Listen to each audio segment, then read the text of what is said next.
m'appelle Nathalie Turgeon, j'ai 49 ans. Je suis professionnelle de recherche dans un centre affilié à l'Université Laval. J'occupe ce poste depuis 19 ans. Quand j'avais 17 ans, j'avais aucune idée de ce que je voulais faire plus tard. En fait, les matières qui me déplaisaient le moins à l'école, c'était la chimie. Mais je peux pas dire que j'aimais ça particulièrement. C'est vraiment dans les expo-sciences que j'ai découvert un intérêt pour, euh, pour les sciences. C'est là que j'ai découvert que les sciences, c'était plus dynamique, plus créatif que ce que je croyais au départ dans mes cours. Alors, c'est vraiment de là que pour moi, tout a commencé, donc dans les activités parascolaires. J'ai eu un parcours scolaire au début, disons, assez typique de quelqu'un qui ne sait pas ce qu'il veut faire dans la vie. Alors, j'ai fait mes mathématiques fortes puis mes sciences fortes au secondaire. Puis, j'ai fait un cégep en sciences. Puis, quand est venu le temps de m'inscrire à l'université, ben, j'avais découvert la microbiologie par mes projets d'expo sciences, puis j'hésitais entre la microbiologie puis la chimie. Alors, finalement, j'ai coupé la poire en deux. Je me suis inscrite en biochimie. Alors, j'ai fait mon baccalauréat en biochimie, puis pendant mes études de baccalauréat, j'ai réalisé que finalement, la chimie, je n'aimais pas ça tant que ça. Puis les cours sur les structures et fonctions des protéines, j'aimais pas ça tellement non plus. Alors, je me suis dit que bon, la biochimie, finalement, c'était pas ça qui m'allumait le plus, mais vraiment, c'est vraiment là que les cours plus en microbiologie classique sont venus me chercher, là. Puis là, j'ai réalisé que je préférais la microbiologie à la biochimie. Alors, quand était le temps de choisir pour la maîtrise, j'ai fait donc ma maîtrise, mon doctorat en microbiologie. Quand j'étais à la fin de mon doctorat, mon conjoint m'a posé la question qui tue. Il m'a dit, Nathalie, qu'est-ce que tu as envie de faire dans la vie après ton doctorat? Puis là, j'ai réfléchi un peu, puis je lui ai dit, sais-tu, s'il y a une personne avec qui j'ai envie de travailler, c'est Caroline. Là, je lui explique pourquoi. Je l'ai rencontrée en congrès, je l'ai trouvée super dynamique, j'ai adoré cette personne-là. Je trouvais que ses projets de recherche sont intéressants, c'est créatif, c'est complètement différent de ce que j'ai toujours fait. C'est resté là. Quelques mois plus tard, j'étais en congé de maternité. Alors, j'avais pas tout à fait fini mon doctorat encore, mais j'étais à la maison avec un petit bébé. Puis, mon directeur de thèse m'avait donné comme un un petit contrat à faire en parallèle qui était de lire des résumés que les conférenciers invités donnaient dans son cours. Puis cette journée-là, la conférencière invitée, c'était ma patronne actuelle. Alors, je dis ça à mon conjoint. Je dis, ben aujourd'hui, c'est elle là, qui va présenter dans le cours.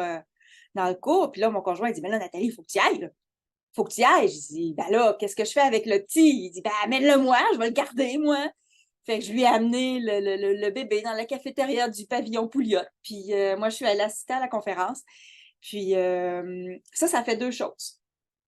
Après la conférence, on a discuté un peu. Alors, la personne avec qui moi j'étais intéressée de travailler a vu que j'étais intéressée et intéressante.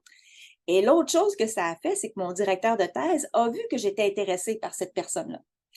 Alors, quelques mois plus tard, quand ma patronne actuelle a eu besoin de quelqu'un, elle a appelé mon directeur de thèse, puis elle a dit, hey, as-tu quelqu'un qui a fini puis qui pourrait venir travailler avec moi sur un certain projet? Puis là, il dit, ben oui, il dit, Nathalie a fini. Mais on était deux à finir à ce moment-là. Il n'a pas dit, ben oui, Steve a fini. Il a dit, non, non. Il savait que moi, j'étais intéressée par cette personne-là. Alors, il a dit, ben oui, Nathalie a fini. Alors là, elle m'a appelé en entrevue, puis c'est comme ça que ça a commencé. Mais faut vraiment, dans notre recherche d'emploi, dans notre cheminement de carrière, il se présente comme ça des opportunités, puis à quelque part, il faut peut-être un petit peu les créer, les opportunités. Puis je pense que c'est ça qui est arrivé ici. C'est comme ça que j'ai obtenu cet emploi-là. C'est qu'il faut que les gens autour de vous sachent qu'est-ce qui vous intéresse, puis c'est comme ça que les opportunités peuvent se présenter puis venir qu'à se créer finalement. Le travail est très varié. C'est une des choses que j'aime d'ailleurs. C'est jamais pareil. Alors, dans mon travail, bien entendu, il y a des réunions, il y a rencontrer des étudiants, les aider dans leur travail, il y a des tâches à faire au laboratoire. Aussi, on a beaucoup d'équipements au laboratoire, alors c'est veiller à l'entretien de ces appareils-là, commander le matériel dont on a besoin pour faire avancer nos projets. Puis, je vous dirais que les tâches sont très influencées par les saisons. Vers le milieu du printemps, au début de l'été, là, les étudiants au baccalauréat terminent leur session, puis là, ils arrivent dans les laboratoires. Les nouveaux étudiants à la maîtrise aussi arrivent dans les laboratoires au mois de mai. Alors, en mai, juin, moi, je vais être beaucoup dans le laboratoire à aider ces étudiants-là, leur apprendre leur projet, à leur montrer comment faire les choses. Aussi, depuis quelques années, on a beaucoup de projets d'échantillonnage, donc de prélèvement d'échantillons à l'extérieur. Alors, l'été, on va être beaucoup dehors aussi à prélever des échantillons. Donc, juillet, août, c'est beaucoup consacré à ça. Ensuite de ça, en septembre, les étudiants retournent à l'école. Alors là, ça va être terminer d'analyser les échantillons qu'on a récoltés pendant l'été, compiler les résultats, préparer les rapports pour les organismes de subvention. Plus l'hiver approche, plus on va migrer vers notre bureau. Puis là, à l'hiver, c'est vraiment l'écriture des articles, l'écriture des demandes de subvention, préparation de la paperasse pour l'arrivée des nouveaux étudiants. Alors là, l'hiver va beaucoup plus se faire au bureau. Dans mon emploi, ce qui me plaît le plus, c'est les gens. On n'est pas les savants fous qui travaillent tout seuls dans leur laboratoire. En fait, on est une grosse équipe. Cette équipe-là change tout le temps. C'est des nouveaux étudiants qui arrivent tous les étés. Puis quand les étudiants ont fini leurs études, ils partent. Puis c'est des nouveaux étudiants tout aussi gentils, tout aussi intéressants qui arrivent. Alors, j'aime beaucoup cet aspect-là de travailler en équipe avec des gens, de devoir adapter l'encadrement que je vais fournir en fonction de la personne que j'ai en face de moi, de ses forces et de ses faiblesses, adapter le projet aussi en fonction de la personne, de ce qu'elle préfère, de ce qu'elle aime moins faire. Alors ça, c'est vraiment ce que j'aime le plus.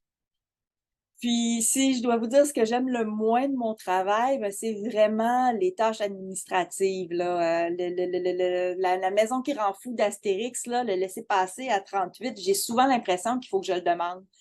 C'est ça qui me déplaît le plus. Puis, ça devient pas plus facile avec le temps. On s'habitue jamais. J'aime penser que les microbes, c'est mes amis parce qu'il y en a partout. Alors, on est des grosses usines à microbes. Alors, j'aime penser que les microbes sont mes amis.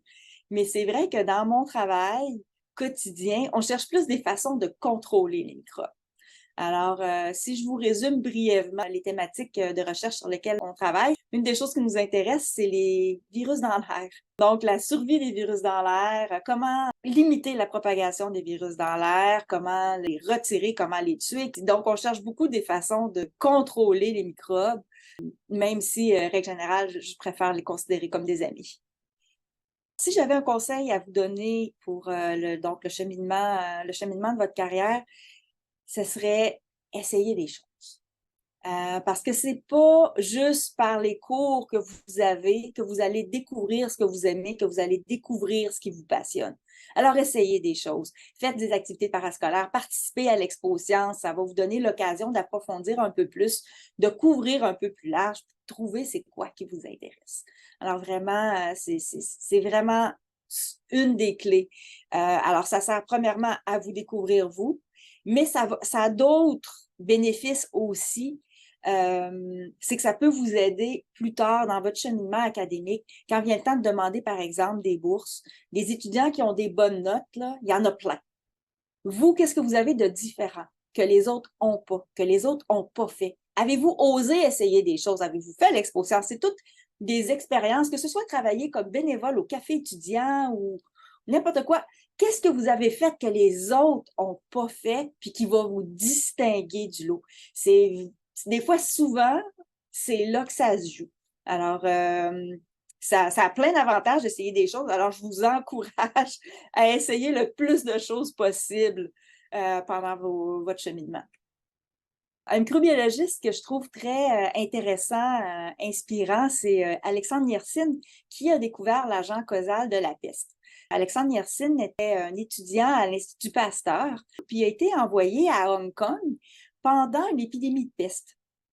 Puis pour des raisons politiques, il n'y avait pas accès au corps des gens décédés de la peste. C'était un autre chercheur japonais qui avait accès à ces corps-là. Puis ce chercheur japonais-là, en fait, ce qu'il a réussi à isoler, c'est pas la bactérie qui causait la peste, c'est des infections secondaires, comme par exemple des bactéries qui causent des pneumonies, que les gens qui contractaient la peste contractaient aussi, puis ces gens-là pouvaient décéder de la pneumonie finalement, mais quand même avoir été atteints de la peste.